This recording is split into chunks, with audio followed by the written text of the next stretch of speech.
Post 20s ആകുമ്പോഴേക്കാണ് നമ്മളൊരു anti skin care routines ഒക്കെ start ചെയ്യേണ്ടത്, ആൻറ്റി ഏജിങ് ട്രീറ്റ്മെന്റ്സ് ഒക്കെ സ്റ്റാർട്ട് ചെയ്യേണ്ടതെന്നാണല്ലോ ബേസിക്കലി പറയാം.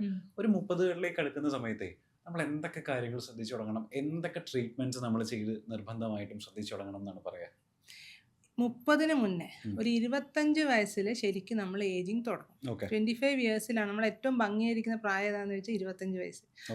അത് കഴിഞ്ഞിട്ടാണ് നമുക്ക് ഏജിങ് ചേഞ്ചസ് സ്റ്റാർട്ട് ചെയ്യുക. അപ്പം ഇപ്പോൾ ഒരു ലേറ്റസ്റ്റ് ട്രെൻഡ് എന്താണെന്ന് വെച്ചാൽ ആൻറ്റി ഏജിങ് എന്ന് പറയുമ്പോൾ നമ്മൾ ഓൾറെഡി ചേഞ്ചസ് വന്നു കഴിഞ്ഞു. നമുക്ക് ചുളിവ് വന്നു, അതിനുള്ള അതുപോലെ സാഗിങ്, അതിൻ്റെ ട്രീറ്റ്മെൻറ്റ്സ് ആണ് ചെയ്യണത്. അതിന് മുന്നേ ഉള്ള ഒരു സ്റ്റേജ് ഉണ്ട്, നമുക്ക് വിസിബിൾ അല്ല ഏജിങ്. അത് നമ്മൾ കോശങ്ങളും നമ്മുടെ സ്കിന്നിനും ഒക്കെ ഏജ് കൂടാൻ തുടങ്ങിയിട്ടുണ്ട്, കൊളാജൻ പ്രൊഡക്ഷൻ കുറയുന്നു. അപ്പോൾ ഈ 25 തൊട്ടിട്ട് നമ്മൾ മെയിൻറ്റെയിൻ ചെയ്യേണ്ടത് ആവശ്യമാണ്. ഒന്ന് നമ്മൾ സ്കിൻ കെയർ പ്രോഡക്ട്സ് ഉണ്ട്. ഏറ്റവും ഇമ്പോർട്ടൻറ്റ് ഈ ഏജിൽ പ്രിവെൻറ്റ് ചെയ്യുക, പ്രൊട്ടക്റ്റ് ചെയ്യുക. നമ്മുടെ സ്കിന്നിനെ പ്രൊട്ടക്റ്റ് ചെയ്യാനുള്ള അറിയാമല്ലോ, സൺസ്ക്രീൻസ്, മോയ്സ്ചറൈസർ, അതിന് വേണ്ടിയുള്ള ചില സിറംസ് ഉണ്ടാവും. അതുപോലെ supplements intake, life style maintain ചെയ്യുക. ഇതൊക്കെ ഇനീഷ്യലി സ്റ്റാർട്ട് ചെയ്യേണ്ടത്. പിന്നെ സ്കിന്നിൻ്റെ കൺസേൺസ് അനുസരിച്ച് നമുക്ക് സ്കിൻ ബൂസ്റ്റേഴ്സ് എന്ന് പറഞ്ഞാൽ നമുക്ക് തുടക്കത്തിൽ തന്നെ കൊളാജൻ പ്രൊഡക്ഷൻ ബൂസ്റ്റ് ചെയ്യാൻ വേണ്ടിയിട്ടുള്ള ഓപ്ഷൻസ്. അതേപോലെ റേഡിയോ ഫ്രീക്വൻസി സ്കിൻ ടൈറ്റനിങ്, ഇങ്ങനത്തെ ബേസിക് ട്രീറ്റ്മെൻറ്റ്സ് ഉണ്ട്. അത് നമ്മൾ ചെയ്യുമ്പോൾ ഒരു പ്രിവെൻറ്റീവ് ഏജിങ് അല്ലെ പ്രീ ജുവനേഷൻ എന്ന് പറയും, പ്രിവെൻറ്റ് ഏജിങ് ആൻഡ് റിജുവനേഷൻ. അപ്പോൾ നമുക്ക് കൂടുതലുള്ള ചേഞ്ചസിലേക്ക് നമ്മൾ പോവില്ല. പിന്നെ ഓരോരുത്തരുടെയും ഇപ്പോൾ ഏജ് 30 ആണെങ്കിലും സ്കിന്നിൻ്റെ ഏജ് ചിലപ്പോൾ വ്യത്യാസം ഉണ്ടാവും. നമ്മളെ ബയോളജിക്കൽ ഏജ് ഉണ്ടല്ലോ, അത് ചിലപ്പോൾ വ്യത്യാസം ഉണ്ടാവും. അതിനനുസരിച്ച് ചിലപ്പോൾ 25 വയസ്സുള്ള ആൾക്ക് ചിലപ്പോൾ 35 വയസ്സുള്ള ആളുടെ ഇഷ്യൂസ് ഉണ്ടാവും. അപ്പോൾ അത് കസ്റ്റമൈസ് ചെയ്തിട്ട് ഓരോരുത്തർക്കും എന്താണ് ഇഷ്യൂസ് അത് നോക്കിയിട്ട് ഏർലി ചെയ്യുമ്പോഴുള്ള ഗുണം എന്താണെന്ന് വെച്ചാൽ നമ്മുടെ ലോങ് ടേം നമ്മൾ നന്നായിട്ടിരിക്കും. കുറേ ചേഞ്ച് വന്ന് നമ്മൾ ട്രീറ്റ് ചെയ്യുന്ന പോലെയല്ല, നമ്മൾ എന്നും അത് മെയിൻറ്റൈൻഡ് ആയിട്ട് നമുക്ക് കൊണ്ടുപോകാൻ പറ്റും. ഓക്കെ. നമ്മൾ സ്കിൻ ഏജിങ്ങിന്റെ കാര്യത്തിൽ പിന്നെയും ആൾക്കാർ ശ്രദ്ധിക്കുന്നു വിചാരിക്കുക, പക്ഷേ ഹെയർ ഏജിങ് ആൾക്കാർ അങ്ങനെ അത്ര കാര്യമായിട്ട് ഇമ്പോർട്ടൻസ് കൊടുക്കാറില്ല. ഹെയർ ഏജിങ്ങിന്റെ കാര്യത്തിൽ നമ്മൾ എന്തൊക്കെയാണ് ശ്രദ്ധിക്കേണ്ടത്, എപ്പോൾ നമ്മൾ തുടങ്ങണതിന് വേണ്ടിയിട്ട്? ശരിക്കും സ്കിൻ ഏജിങ് പോലെ തന്നെയുള്ള ഒരു കാര്യമാണ് ഹെയർ ഏജിങ്. ഹെയർ ബോഡിയൊക്കെ നമുക്ക് ഏജിങ്ങിൻ്റെ ഒരു ഭാഗമാണല്ലോ. ഇപ്പം ഹെയർ നമ്മൾ അറിയേണ്ട ഒരു പ്രധാന കാരണം എന്താ വെച്ചാൽ ഈ നമ്മളെ ബോഡിയിൽ എഫക്റ്റ് ചെയ്യുന്ന പല കാര്യങ്ങളും, നമ്മളെ മെറ്റബോളിക് ചേഞ്ചസും അസുഖവും എല്ലാം ഹെയറിനെ എഫക്റ്റ്. ഇപ്പം ഹെയറിൻ്റെ ഏജിങ് ഞാൻ നോക്കിയിട്ട് കുറച്ചും കൂടെ ഫാസ്റ്റാണ്. ഇപ്പൊ ഗ്രേയിങ് എത്ര ഏജിൽ വരുന്നു, വളരെ നേരത്തെ ആൾക്കാർക്ക് ഏജിങ് തുടങ്ങും. അതേപോലെ ഹെയർ തിന്നിങ് ഭയങ്കര കോമൺ ആണ്. ഇപ്പൊ ഏറ്റവും കൂടുതൽ ആളുകൾ വരുന്നതും ഈ ഹെയർ റിലേറ്റഡ് ഇഷ്യൂസാണ്. ഒരു സ്കൂളിൽ പഠിക്കുമ്പോൾ അല്ലെങ്കിൽ ഒരു 15-16 വയസ്സാകുമ്പോഴേക്കും അവർക്ക് ഹെയർ തിന്നിങ് തുടങ്ങി. അതേസമയം പാരൻസിന് നോക്കുമ്പോൾ ഇല്ല, അവർക്ക് കുറെ കഴിഞ്ഞായിരിക്കും തുടങ്ങിയിട്ടുണ്ടാവും. അപ്പൊ ഹെയറിന്റെ ഏജിങ് ഇപ്പൊ ചില നേരത്തെ സ്റ്റാർട്ട് ചെയ്യാണ്. അപ്പൊ അതിന് ആദ്യം തന്നെ നമ്മളത് പ്രിവെന്റ് ചെയ്യാനുള്ള കാര്യങ്ങൾ, ലൈഫ് സ്റ്റൈൽ റിലേറ്റഡ്, സ്ലീപ്പും ഡയറ്റ് ഭയങ്കര ഇമ്പോർട്ടൻ്റാണ് മെയിൻറ്റെയിൻ ചെയ്യാൻ. പിന്നെ നമ്മൾ അത് പ്രിവെൻറ്റ് ചെയ്യാനുള്ള കാര്യങ്ങൾ ഹെയർ സിറംസും പ്രോപ്പർ ഹെയർ കെയർ മാത്രമല്ല, അതിന് നമുക്ക് വേറെ ഇപ്പോൾ അഡ്വാൻസ് ട്രീറ്റ്മെൻറ്റ്സും ഉണ്ട്. ഇപ്പോൾ ഒരു 30s 40s ഫേസിന് യൂസ് ചെയ്യുന്ന പോലത്തെ റീജനറേറ്റീവ് ലേസർ ട്രീറ്റ്മെന്റ്സ് ഇല്ല, അത് നമുക്കിപ്പോൾ ഹെയറിനുണ്ട്. അപ്പോൾ ഹെയർ നര വരുന്നത് കുറക്കാം, അതുപോലെ ഹെയറിന്റെ ബൾബ് ഏജിങ് വരുന്നത് കുറയ്ക്കാം, തിന്നിങ് വരുന്നത് കുറയ്ക്കാം. അപ്പോൾ ഹെയർ ഏജിങ് കുറേ നമുക്ക് ഇത് വെച്ച് പ്രിവെന്റ് ചെയ്യാം. അതേപോലെ ഇപ്പോൾ നമ്മൾ PRP, നമുക്കറിയാം, GFC, എക്സോസോംസ്, ഇങ്ങനത്തെ ട്രീറ്റ്മെന്റ്സ് ഇല്ല. ഇതൊക്കെ ബേസിക്കലി എന്താ ചെയ്യണമെന്ന് വെച്ചാൽ നമ്മുടെ ഹെയർ ഫോളിക്കിൾസ് ഈ ഡോർമെന്റ് ആയിട്ട് കുറച്ച് കഴിയുമ്പോൾ ചുരുങ്ങി പോകും. അത് പ്രിവെന്റ് ചെയ്ത് പിന്നെ അത് റീഗ്രോത്ത് വരുത്തുക എന്നുള്ളതാണ്.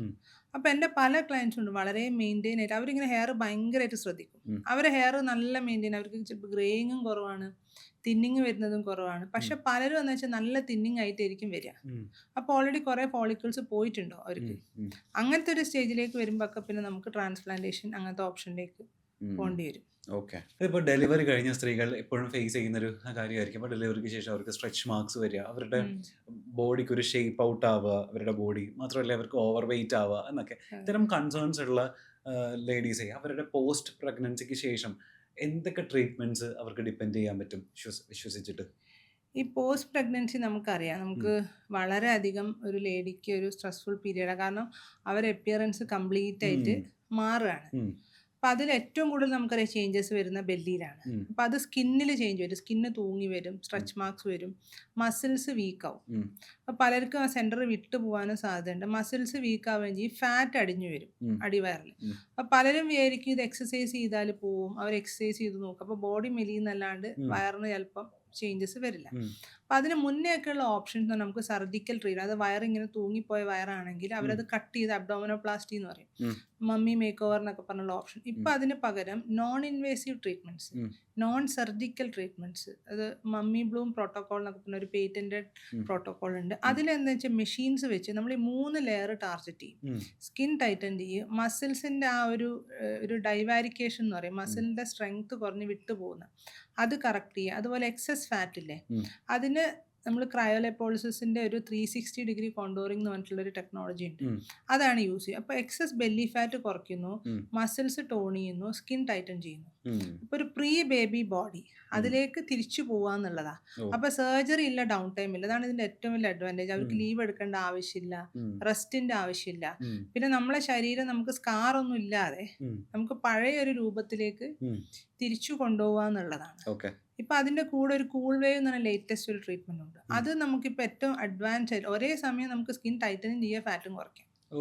രണ്ടും ഒന്നിൽ നടക്കും. അപ്പോൾ Okay. ചെറിയൊരു ഫാറ്റ് ഉള്ളവർക്കൊക്കെ ആണെങ്കിൽ ഉം. ഭയങ്കര നല്ല ഒരു 20 അരമണിക്കൂറിനത്തെ ട്രീറ്റ്മെൻറ്റേ ഉള്ളൂ. ഫുൾ വയറ് നമുക്ക് ട്രീറ്റ് ചെയ്യാം. ആഹാ. ഇതേ ട്രീറ്റ്മെൻറ്റ് നമുക്ക് ബോഡിയിൽ എവിടെ യൂസ് ചെയ്യാം? ഫേസ് യൂസ് ചെയ്യാം, കൈയില്ലേ, ഉം. കയ്യിലെ സ്കിൻ സാഗ് ചെയ്തതിന് യൂസ് ചെയ്യാം, തൈസിന് യൂസ് ചെയ്യാം, ഉം. അതുപോലെ ബട്ടക്സിന് അവിടേക്ക് സെല്ലുലൈറ്റ് എന്ന് പറയും, ഇങ്ങനെ ഉം. അതിന് യൂസ് ചെയ്യാം. ഉം. വളരെ ഇഫക്റ്റീവ് ആയിട്ടുള്ള ഒരു ട്രീറ്റ്മെന്റ് അതിന് ആണ്. ആഫ്റ്റർ എഫക്ട്സോ സൈഡ് എഫക്ട്സോ എന്തെങ്കിലും ഉണ്ടാവോ? ഇതിനൊന്നും ലോങ് ടേം സൈഡ് എഫക്ട്സ് ഒന്നുമില്ല. ചെയ്യണ സമയത്ത് ചിലപ്പോൾ ചെറിയൊരു ബ്രൂസോ, പക്ഷെ ഉം. അത് തന്നെ വളരെ റെയറാണ്. കാരണം ചെയ്ത ഉം. ആൾക്കാരൊക്കെ വളരെ കംഫർട്ടബിളാണ്, ചെയ്ത് ഉം. കഴിഞ്ഞിട്ട് അങ്ങനെ ബുദ്ധിമുട്ടുകളൊന്നുമില്ല. ഉം. പിന്നെ ആദ്യം നമ്മൾ റൂൾ ഔട്ട് ചെയ്യും അവർക്ക് എന്തെങ്കിലും ഹെർണിയ ഉണ്ടോ, ഉം. അംബിലിക്കൽ ഹെർണിയ, ഉം.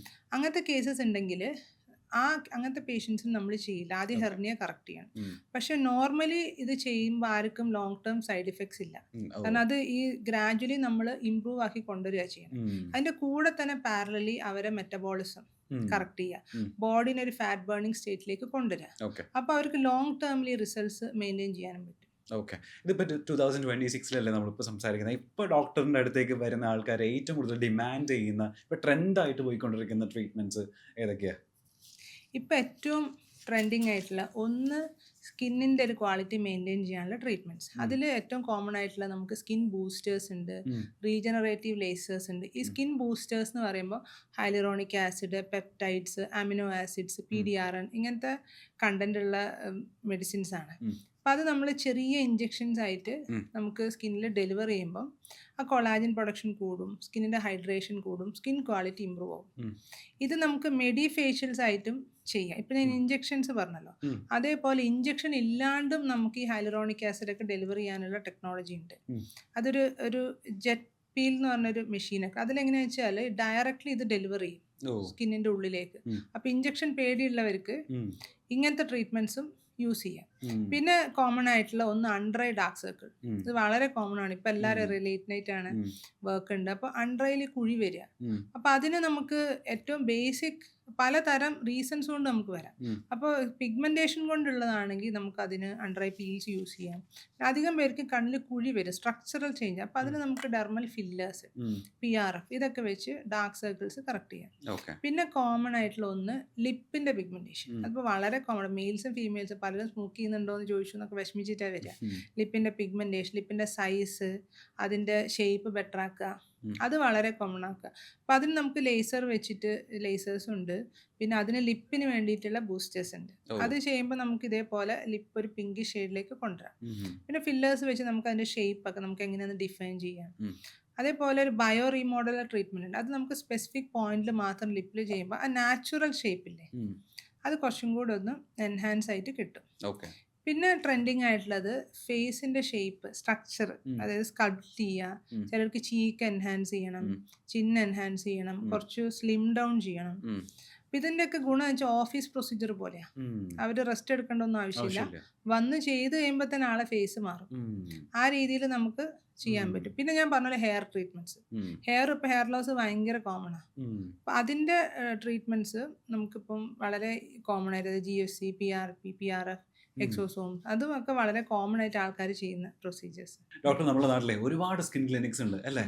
അത് മുട്ടനെ ഒരുപാട് ക്ലിനിക്സ്. അതിൽ ഏതൊക്കെയാണ് ഓതറൈസ്ഡ്, ഏതൊക്കെയാണ് ലൈസൻസ്ഡ് എന്ന് ആൾക്ക് വലിയ ധാരണയില്ല. അപ്പോൾ ഒരുപാട് ഈ പറയുന്ന പോലെ ചെറിയ കോഴ്സസ് ഒക്കെ ചെയ്ത ആൾക്കാരൊക്കെ ആയിരിക്കും വന്നിട്ട് ആ ക്ലിനിക്സ് ഇരുന്ന് ട്രീറ്റ്മെന്റ് ചെയ്യുന്നത്. അപ്പോൾ നമ്മളൊരു ക്ലിനിക്ക് സെലക്ട് ചെയ്യുന്ന സമയത്ത് എന്തൊക്കെ കാര്യങ്ങളാണ് ശ്രദ്ധിക്കേണ്ടത്?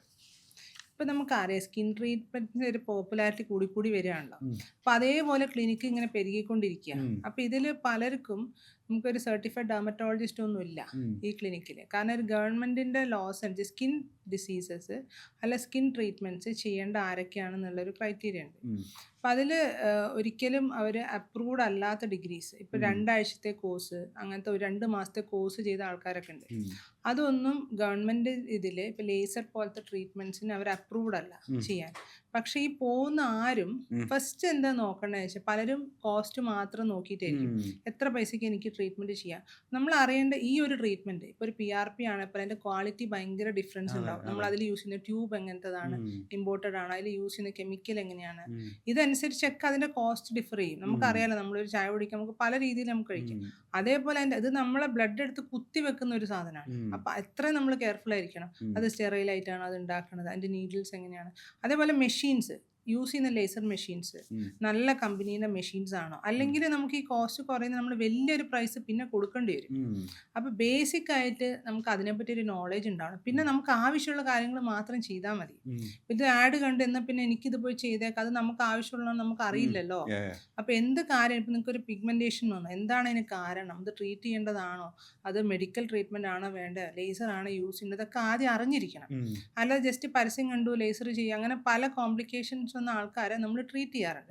അപ്പം എപ്പോഴും അത് ട്രീറ്റ് ചെയ്യുന്ന ഡോക്ടർ ക്വാളിഫിക്കേഷൻസ് എന്താണെന്ന് ബേസിക്കലി അറിഞ്ഞിരിക്കണം, അവരെന്താണ്, പിന്നെ അതിൻ്റെ ട്രീറ്റ്മെൻറ്റിൻ്റെ നമുക്ക് എന്തൊക്കെ കണ്ടീഷൻസ് ആണ് ഉള്ളത്, അതിൻ്റെ ഏറ്റവും നല്ല ട്രീറ്റ്മെൻറ്റ് ഓപ്ഷൻസ് എന്താണ്, അതൊക്കെ അറിഞ്ഞിട്ട് വേണം നമ്മൾ ഇതിനു വേണ്ടി ഇറങ്ങാൻ. ഓക്കെ.